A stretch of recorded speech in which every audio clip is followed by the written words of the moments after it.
And good evening to you once again. Welcome back to the Shadow Gallery. I am, as always, your host, James Donnelly. And no, it's not time for new comics, but this is very much comics related. Um, so, uh, MTV Geek put together just a couple days ago their list of the 10 best writers in comics. Some of them I very much agreed with, some of them I very much disagreed with. So I decided that in honor of that, I was going to present you, my fair audience, with the. We're going to do two segments. We're going to do the 10 best writers and the 10 best artists of this last year. So it will be, for the most part, fair. But you'll have to forgive me if I do include some work from last year, from 2010, because at least one artist comes from that group, and it's only because I first read it this year, it first became available to me this year, so that, to me, counts. Although his other work from this actual calendar year is a big deal. So, we're going to start off with the artists. Okay? So we're going to go in, we're going to go from 10 to number 1. So number 10, of course, or, 1 being the best. As if you needed my explanation. Okay, so number 10 is, and I really feel like I should have examples to show you, but I don't. Because I'm just didn't want to be bothered. Okay, so and this is actual in comic book work, not covers or anything like that. Because covers, I could go on and on. Because there are people who do great covers, but don't really do any interiors, at least not very often. Okay, so number 10 is Steve Epting. As you know, I'm a huge fan of Steve Epting's work, have been ever since I first saw his work in, the beginnings of, and pretty much through about 26, 27, 28 issues of his run with Ed Brubaker on Captain America, volume 4, I think that was, volume 3 or volume 4, whatever it was. And this year, his standout work was on Fantastic Four. And FF. So it's really very kind of photorealistic, but it can be widescreen, and the work is it's always phenomenal. It always blows me away when he has either the right inker or he's doing the inking himself. Sometimes when somebody else does the inking, it looks a little bit off. It doesn't look quite like his stuff. But he's number 10. Number 9 is Jock. And of course the highlight for me from this last year was his work with Scott Snyder and on Detective Comics. It was very evocative. It was liney, but without being cartoony. It was very moody. My favorite, probably my favorite cover of the year, one of my favorite covers of the year, I should say, was done by Jock, which is where they was just doing the single characters, the white background, the single character, and his cover from Detective was definitely my favorite of that grouping, that's for sure. It was just amazing. So just, great, tremendous work from Jock this year. Number 8 is Francis Manapul. Of course, his highlight being his work on The Flash. It's tremendous. Words can't really describe how excellent his stuff is. It is more cartoony. It is more comic booky, but it reins itself in kind of at the last minute. It doesn't go to like Jim Lee proportions. It kind of looks like it's going to get there, but it stays cool. It stays fresh. I know it sounds like I just described like a sandwich or something like that, but or a salad. I don't know, but McDLT. But no, I mean, it's just, it's fantastic. It's always, it seems kind of old timey, I guess, is one of the best ways that I can put it. And I know that sounds weird, but it seems to have just, enough innocence and enough fun. There's something about his artwork that is just fun to me. So that's a big, that's always a really nice thing. When it's appropriate. And in The Flash, in his work on The Flash, it's extremely appropriate. And I'm not just counting the stuff that he's co-writing, but also the stuff that he did with Jeff Johns earlier this year. Number 7 is Joe Eisma from Morning Glories. Pretty much is all I can really think of. And if you're watching, Joe, you might get mad if I'm not mentioning other things that you might have done. But Morning Glories is the one title that I read without fail, and it never ceases to impress the living hell out of me how well the art complements the work that Nick Spencer is writing on that comic. It's fantastic. I love it. It's always just right on, and it's never dull to look at, even though what you're looking at pretty much all the time is just people. There's no superheroes. There's no big action. There's it's a strange mixture of light and dark.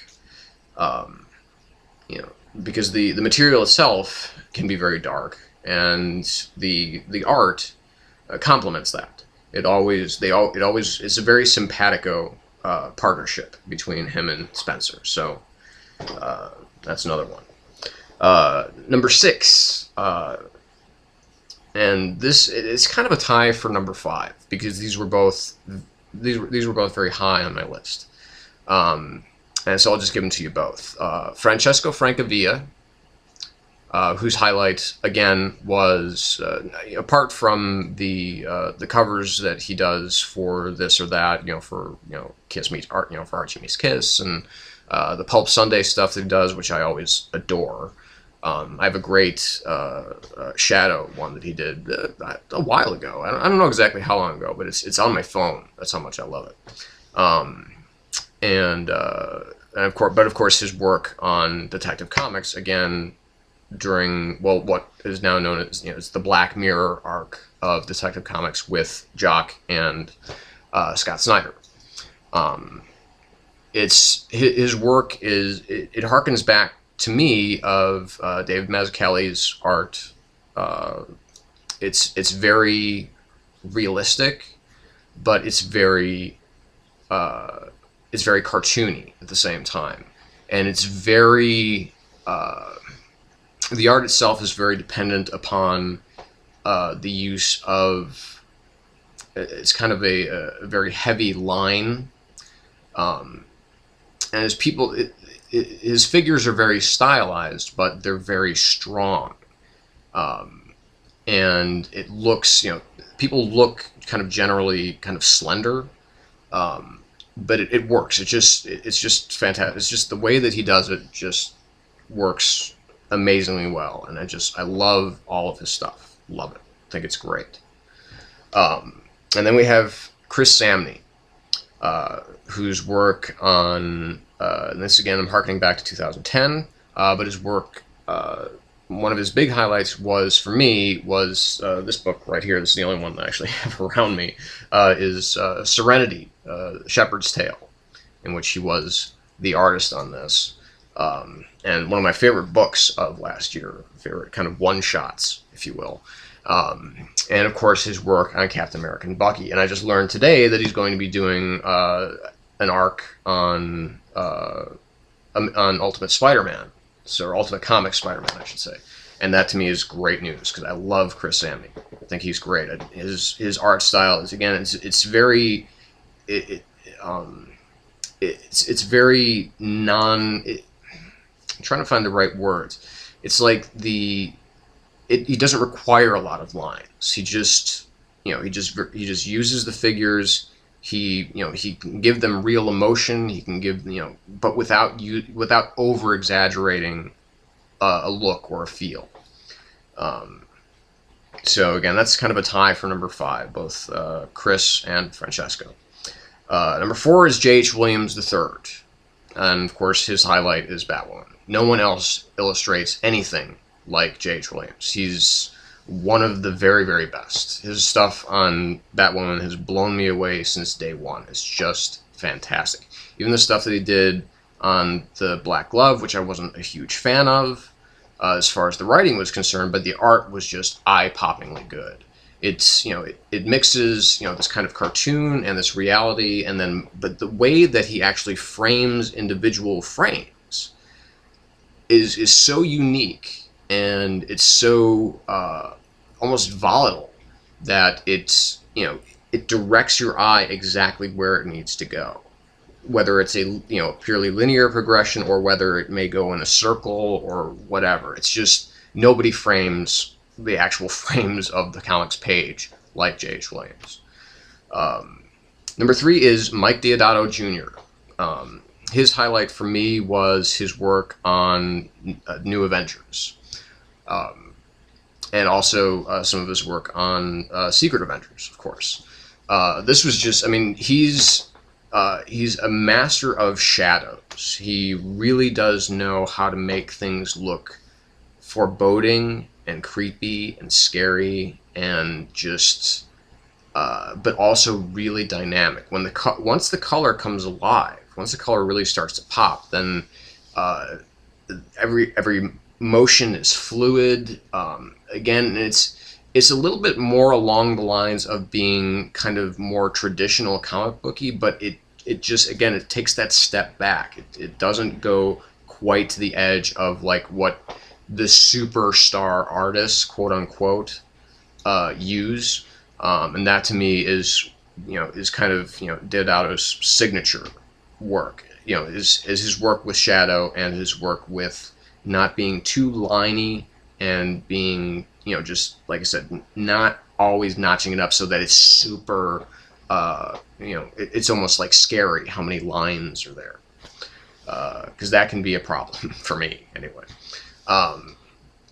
Number 2 on my list is my number 2 and my number 1 are actually, you'll find them strange because these are not people who really worked all, like the whole year through. They just did, to me, just kind of a small number of comics, but all of them were amazing. And number 2 is Sean Phillips, and his highlight, Criminal Last of the Innocent. Now he's always been a great artist. His work of not being 100% realistic, but not being, endeavoring to be a little bit cartoony, but being very dark and very, again, there's this sense of menace in just about everything that he draws. He complements his writers extremely well, and usually that writer is Ed Brubaker, and they always have complemented each other exceedingly well. And also the way that he kind of took that idea in Last of the Innocent and kind of made this kind of Archie style. Brilliant, fantastic, just amazing stuff. Number 1 will probably shock some people, but number 1 to me this last year was Marcos Martin. And it's not just his work on Daredevil, which I read number 6 today and just thought it was gorgeous, gorgeous read, but actually for most specifically his work on Amazing Spider-Man and the No One Dies arc that they did just following Big Time. It was the most gorgeous, the most gorgeous single issue that I saw this year. I think was the first issue of that arc. It harkened back to the days of Steve Ditko, but also being having this kind of light touch, but still being very grounded. And it's amazing. His art just never ceases to blow me away. So he's number 1 for this year. So that's my list of the top 10 artists. So stay tuned. We're going to give you the top 10 writers of the year. So stick around.